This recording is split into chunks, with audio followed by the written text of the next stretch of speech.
Découvrez les trésors de Provence-Alpes-Côte d'Azur avec la région et le comité régional de tourisme. Le bonheur est en région sud.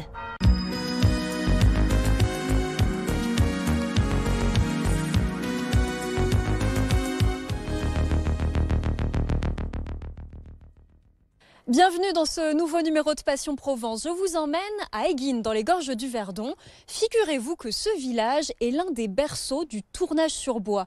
Un savoir-faire ancestral qui, vous le verrez, a notamment permis l'essor de la pétanque. Ce n'est pas une blague. Allez, suivez-moi, je vous emmène à l'école Escoulaine de tournage sur bois qui a ouvert ici en 2012. L'histoire, ça commence par la création finalement de la boule cloutée, qui était l'ancêtre finalement des boules de pétanque en métal qu'on a maintenant. Et toutes ces boules cloutées, elles ont toutes été créées à Eyguines. On utilisait les racines de buis qui sont très présentes dans les gorges du Verdon. Et ensuite, donc, on plante dessus des petits clous. Et c'est les femmes du village qui avaient cette activité. Ça a évolué. Il y a eu la création carrément d'usines de tournage, ce qu'on appelait les tourneries, et qui ont fait vivre le village pendant près d'un siècle. On a donc vu avec Daniel cette histoire extrêmement riche ici à Eyguines autour du tournage.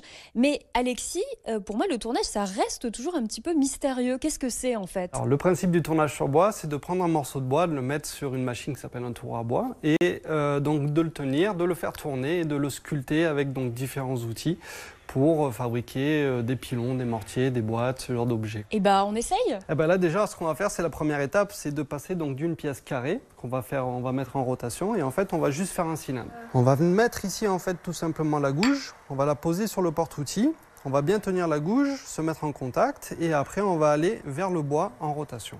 Donc ça, c'est la gouge, ça ressemble à un couteau géant en fait. Alors c'est ça, c'est une gouge à dégrossir, on appelle ça. Alors je vais mettre la pièce en rotation. Et moi j'approche comme ça. Voilà, mais je vais t'accompagner. Donc on va venir ici, on va poser d'abord donc l'outil sur le porte-outil, descendre légèrement le manche. Et là en fait on va s'approcher du bois tout doucement. Et là maintenant en fait on va faire glisser l'outil. Et pareil dans l'autre sens.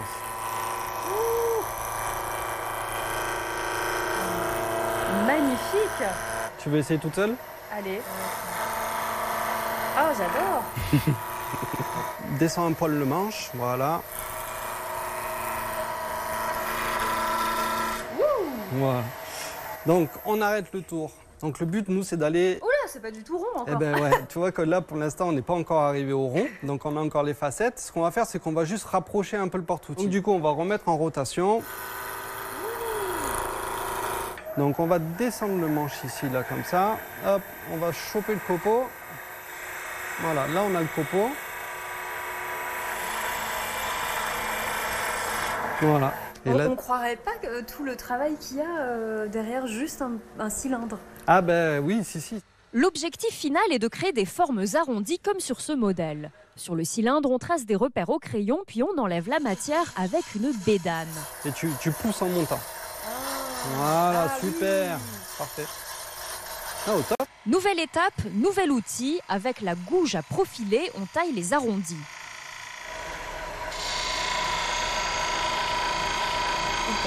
Voilà, c'est pas trop un arrondi. Le geste doit être à la fois souple et régulier. Hauteur du manche, orientation de l'embout, fermeté bien dosée. Ça paraît simple, c'est en réalité très technique. Bon, ça, en principe, on y passe une demi-journée quand même. Ah oui. Ah oui, entre les tors, les gorges, le cylindrage, c'est quand même 4 heures au début, quoi. Et ça se complexifie encore avec cette nouvelle étape, les gorges. Donc des arrondis bien réguliers entre les creux et les bosses. Ça demande à être vachement mobile, en fait. Tu écartes, tu tournes, tu ramènes. Il y a beaucoup d'enchaînements. Je suis en concentration, là. Maximum. Et voilà mon œuvre d'art. Magnifique. Tiens, félicitations. Wow, merci beaucoup. De quoi faire un bougeoir original, par exemple. Avec de l'expérience, le tournage permet de réaliser des pièces plus complexes et d'une grande finesse. La passion du tournage semble addictive. Cette semaine-là, l'école accueillait 7 stagiaires en formation professionnelle. Plus d'infos sur le site escoulen.com. L'école propose toute l'année des formations de 35 heures sur 4 jours. Certaines sont ouvertes aux grands débutants comme moi qui n'ont jamais touché aux outils. D'autres sont dédiées aux personnes plus avancées. Ça coûte 630 € pour les 4 jours avec possibilité de financement. Des formules, logement et repas compris sont également disponibles. Attention, il faut s'y prendre très en avance pour ces semaines de formation car il y a pas mal de demandes.